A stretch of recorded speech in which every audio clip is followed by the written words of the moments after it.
I was vice president of Bank of America. And I walked away from all of that and started at Fairmont Heights High School as an assistant coach and went to Riverdale Baptist as a head coach. I would open my gym for everybody. Sports was a way to be able to mentor young ladies, just as someone did for me. I can't retire from this. I may be 100 and I'll still be coaching. All I want is credit, give me mine. We've been counted out too many times. They was hating, told them get in line. Ain't no breaks until we hit the finish line. I cannot retire from it. Welcome to Sideline Stories. I can't retire from this podcast, where our common denominator is hoops.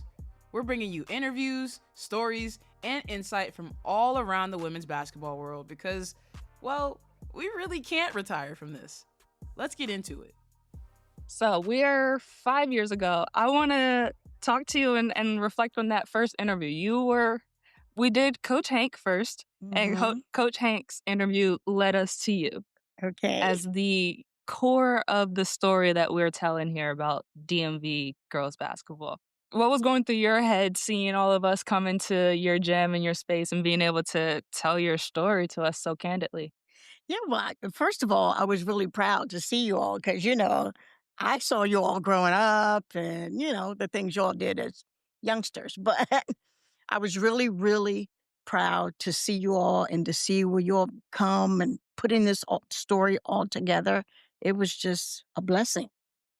And before, we really didn't have any story. We were just having so much fun collecting interviews and, even just getting to spend time with you in that capacity. That was good for me because I never played for you. Right. All of my stories. It wasn't my fault you never played for me. Yes. It wasn't my fault. But yeah, I never got to experience what other people got to experience of you. So I want to thank you for opening up your space to me to be able to tell your story and very unbiasedly because I never had a direct correlation to you. But you always held a special place to me because you would remember me. Yeah. And amongst all the history of women's basketball, you're you would remember me and you would speak to me, and that meant so much. Yeah. Well, I watched you play too, so I don't think I knew you though. I knew you from watching you. Yeah. You may not have known that, but just watching you. And I didn't know that. So it was magical. And when we see the documentary and we see young Melanie entering the gym and seeing the magic of the animated you, that is my real reaction of that interview. Really? That's what it was. Wow. And so I want to hear your thoughts on the pilot episode. I absolutely loved it. And when you premiered it, I had tears in my eyes because it was just great. It was a great story. It was great exposure for the young girls and women in the DMV and for everybody to get to see what this community of ballers was all about. And still is about. And still, absolutely. And from that first screening, candidly, I did actually see you cry. Yeah. And then I started crying. Yeah. So then we were all crying. But yeah. I know you don't cry often. No, I don't. Because, I'm from D.C. I'm tough. So not to say making you cry was an honor to me. Well, I don't think anybody's ever seen me cry, so. Wow. Insert the sad voice here. So what specifically made you get emotional? Just, obviously the story and how well it was put together, how you put it together, how you reached out to all these different people and all these moving parts and just the culmination of everything. And again, I was so proud of you and just watching all the people that you highlighted and videotaped and just brought back so many great memories too. For me too, and it's history, but in a fun way. Yeah, for sure. And I think, did you learn anything new from it? I don't know. Just the outpouring of what people were saying was something that made me really feel it. To see it and to hear it, was a little different from just assuming, Mm-hmm. Yeah, because you're so in it. You are. Yeah. the living history of it. So, what do you think other people will get out of seeing the documentary and its importance? Yeah. I think it does a couple things. One, it highlights women and girls. And, they say if you see it, you can be it. So that puts it out on a stage where people can see it. It also tells that great story of our community. And like you said, you never played for me, but we're still a community. We still had that DMV love for everybody. And even as I was a college coach and coaching against DMV players, it was always still love before, still love after. And just putting it all together and telling that story of how we all lived and loved each other, even though we were very competitive. And looking at the landscape of women's basketball now and how, I feel like it's getting more divided. What are your thoughts What do on you mean, that? divided how? In terms of there's a bit of classism, I feel like it's not as easily accessible to Yeah, play. Like Boys and Girls Club has really been obsolete for the yeah, most part. yeah, And I'm just not really sensing the presence of community and love like we had yeah, here. that's true. That's true. What are your thoughts on that? Yeah. Yeah, I think that too. And you see, you have these elite clubs that are, just open to certain kids that have certain trainers that, come from certain areas. And back in the day, we were all together. Like we just showed up and hooped. And even, I would open my gym for everybody. It doesn't matter what high school you played for, what AAU team you played for. And now I don't see that same sense of camaraderie and community. Same. Okay. So it's not just me seeing it as a flat. Right, Like, right, right. I'm like, what Yeah, is happening yeah, here? I can't even go on social media and y- like yeah, root for somebody yeah, because it'll seem like I am dismissing somebody else. yeah, true. And that's not good. I mean, I think we all, learned our resilience and everything else by the way we kind of grew up and just kind of were like thrown into stuff and learned how to adapt and adjust. And now people want to pave roads for you ahead of time instead of letting us go through the weeds and feel it. How have you been adjusting in this time period? Well, you know, as a college coach, you see that and you remember how it was before and you try to I tell my staff that we have to retrain our athletes and we have to train them how to be resilient because, we all rode bikes with no helmets. And so we fell off, we got hurt, we lived and we did it again. Well, now athletes aren't allowed to fall and bump their heads. Mm, So we have to retrain them. that is a very deep metaphor. I Mm. feel that. Yeah, they're very coddled. I Yeah, feel yeah. if they fall, when they fall or stumble. I'm sure that adjustment has been hard for you though. Like when talk about like how you were able to adjust to it. Well, I think the biggest thing that I try to do as a coach is to instill confidence. And so if I'm going to instill confidence, I want you to have that confidence if you do bump your head that you can get up and continue. And I think the big C, the big confidence and culture has a lot to do with it. And so I try to put that into my coaching. I instill that confidence from the very beginning so that I can build trust in my athletes. And I feel like many players need in this day and age. I don't think I told you I just finished my first year of coaching a high school team out in LA. Oh.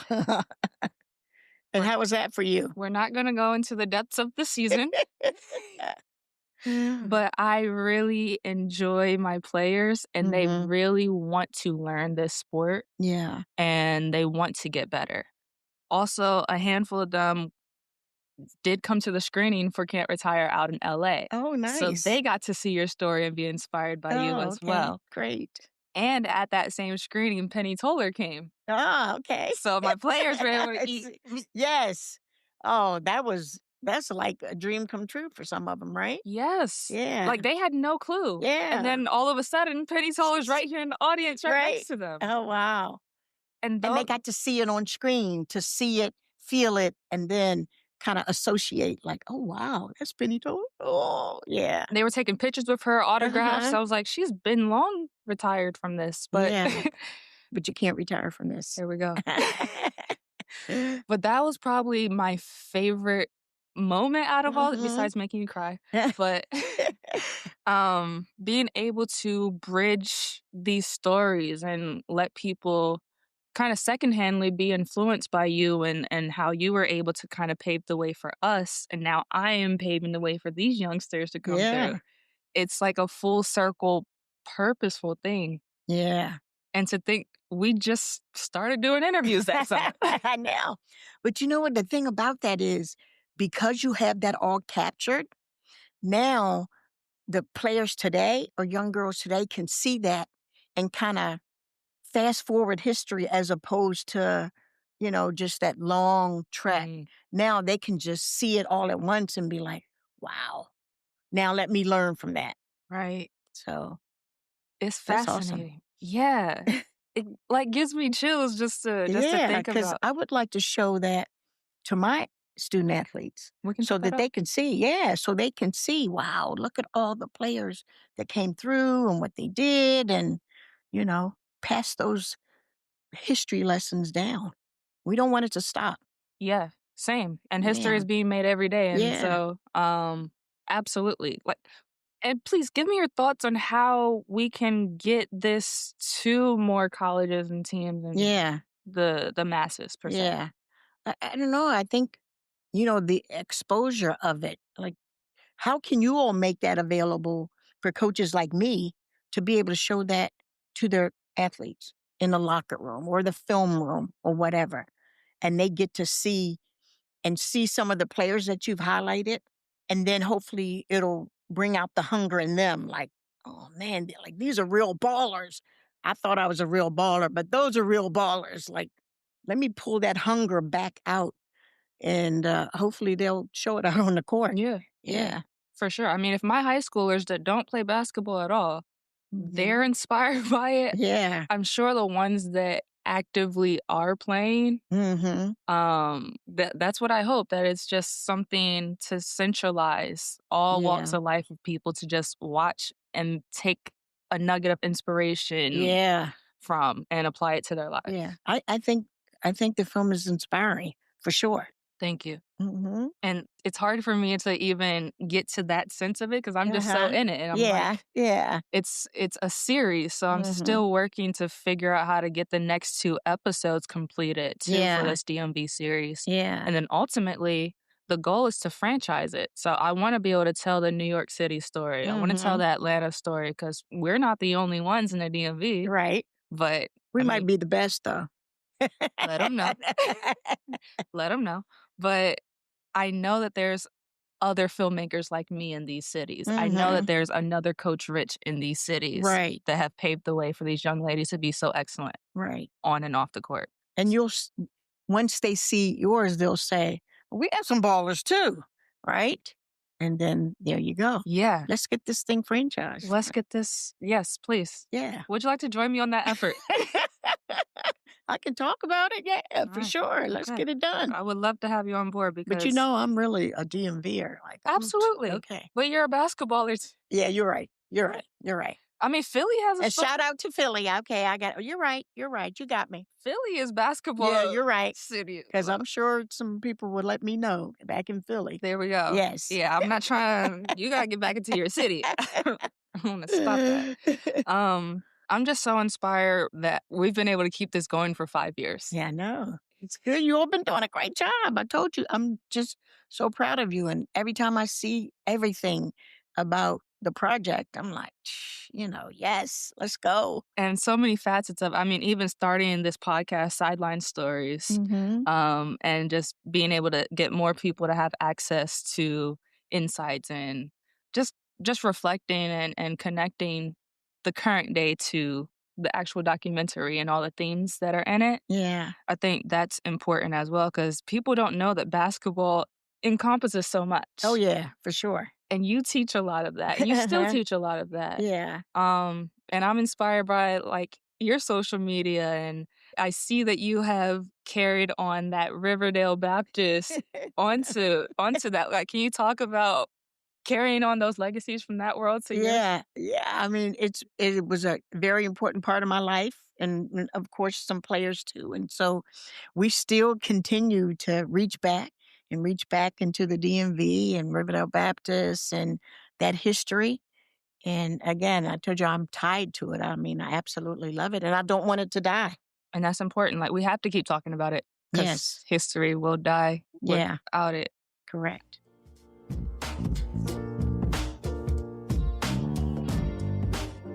The most, I'd say, the most famous Riverdale Baptist player of yours, Hmm. Jonquel Jones. Hmm. Let's talk about her and these sneakers that I'm wearing. Yes, yes. You're wearing her shoes.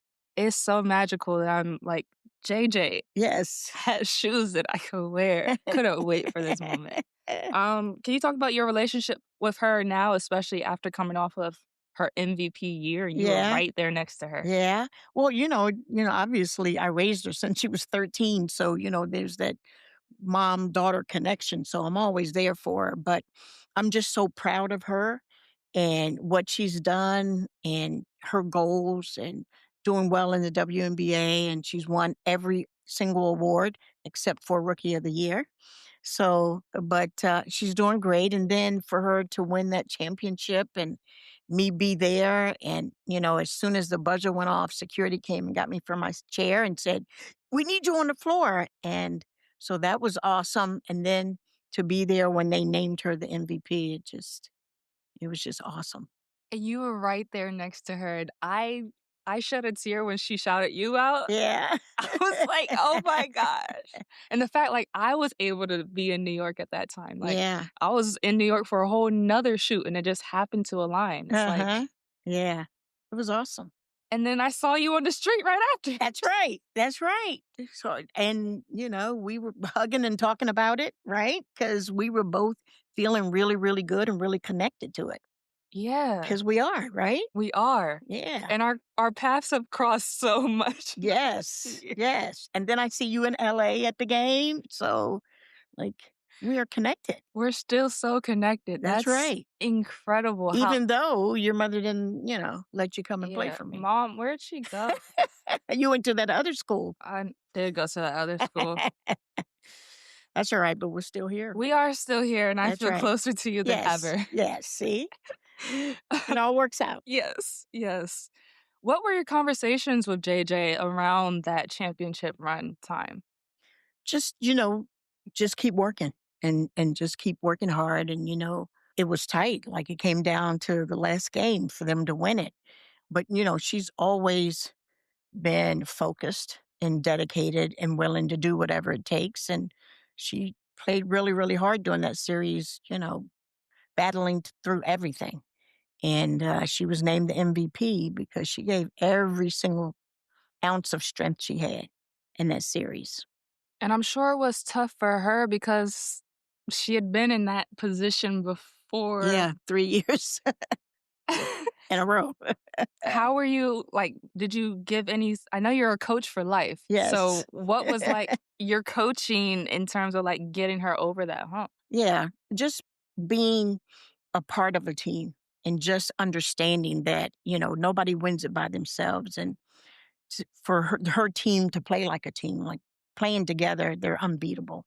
And if everybody does their part to the best of their ability, then they're going to come out winners. And they did that, and everybody stepped up.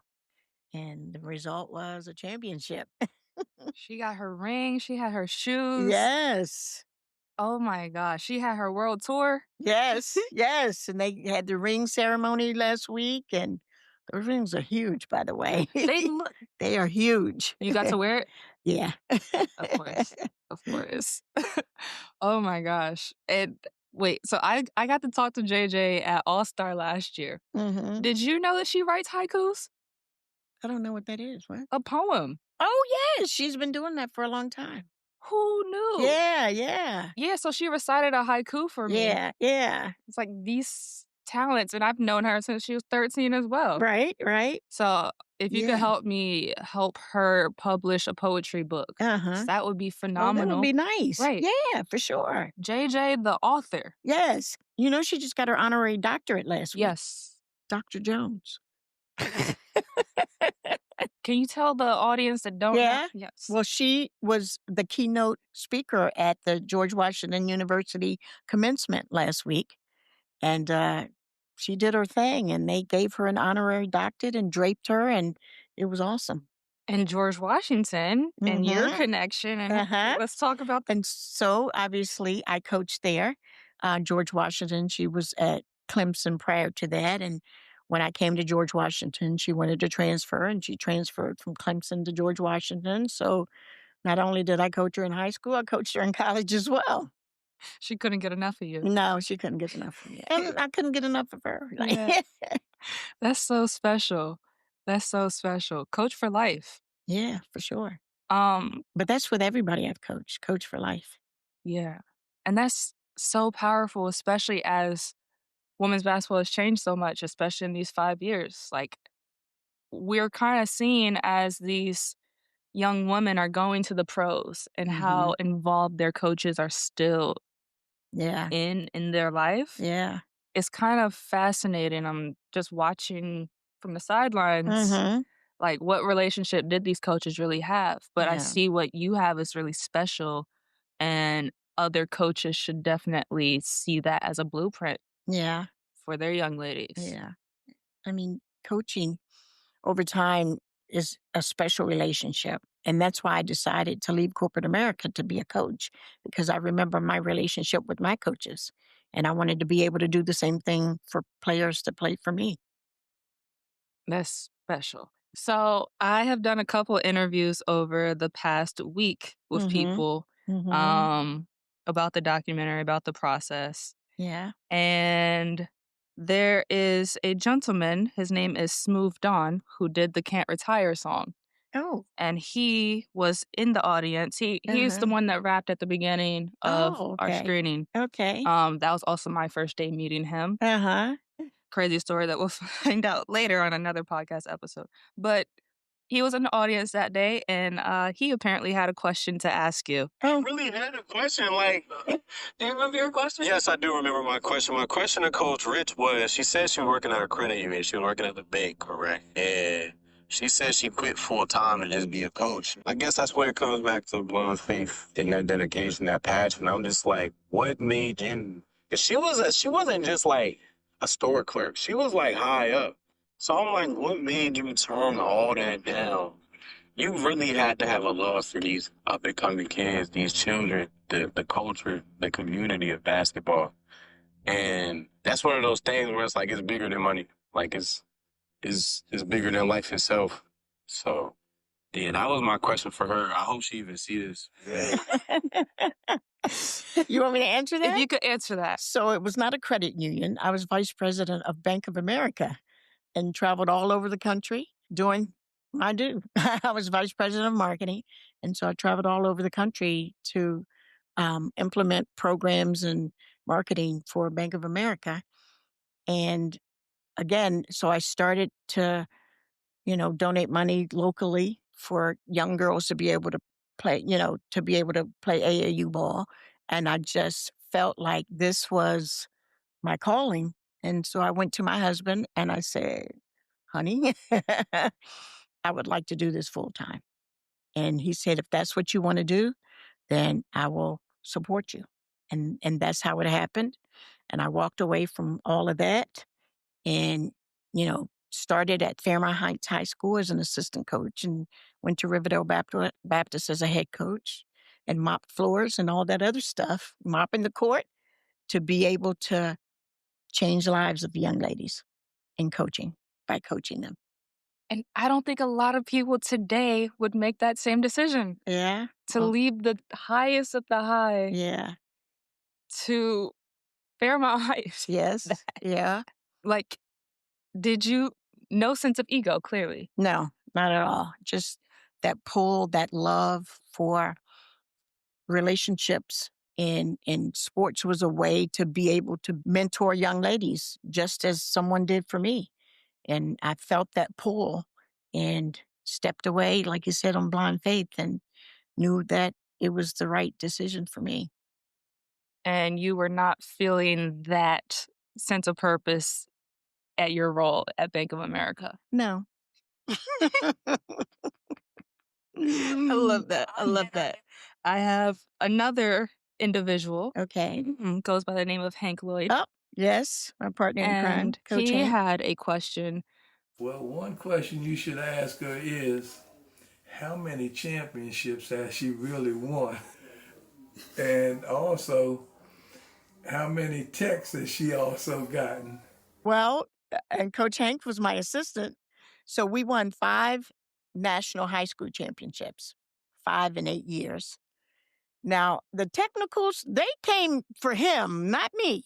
He got the technicals. So I may have gotten a couple. But Coach Hank Lloyd, oh, he would get his share for sure. And they would always tell me, Coach, can you tell him to sit down? So that's the answer to your question, Coach Hank.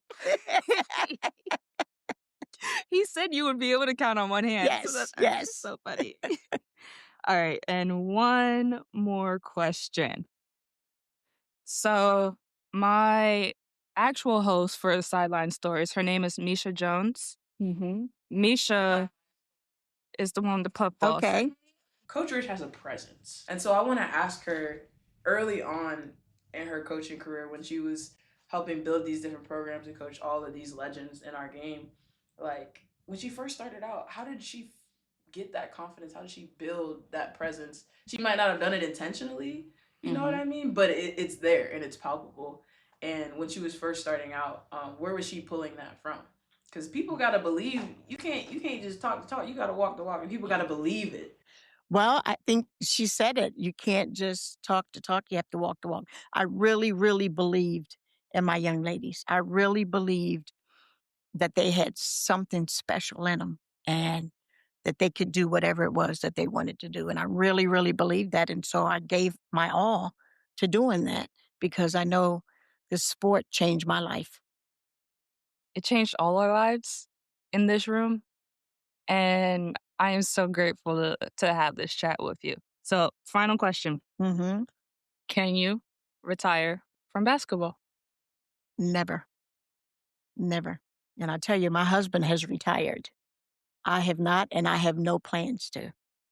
Because I am doing what I love to do. I have no plans. If somebody said, to be honest with you, I just signed a 5-year extension with Temple. So I have no plans to retire. Fascinating. May I give you this wristband? Absolutely. And I will wear it proud. Yes. Oh my gosh. Can't retire. Let's show it to the camera. Yes, yes. You got our can't retire from those Yes. bands. You got that. I can't retire from this. Can't retire. I may be 100 and I'll still be coaching. Yes. Thank you, Coach. Yes, absolutely. Thank you. Thank you. That's it for us, y'all. The Can't Retire fam appreciates you tuning in. Make sure to subscribe to the pod on whatever platform you prefer and follow us on Instagram and Twitter at Can't Retire Project. Sideline Stories, a Can't Retire from this podcast, is produced and edited by Melanie Page, Brittany Brown, and Misha Jones. Our hosts are Misha Jones, Melanie Page, Jasmine Dallas, and Tanisha Benson, with special guest host Lindsay Allen. Thanks for listening. After all this time, it's still a fire in my eyes. I'ma keep shooting my shot 10,000 more times. Yeah, I move like life really is on the line. How could I let go of something this special? Every single day I see a sign, a reason not to stop, keep it pushing through the grind. Look how far I came, baby, I've been on the rise. After all this time, it's still a fire in my eyes. I'ma keep shooting my shot 10,000 more times. Yeah, I move like life really is on the line. How could I let go?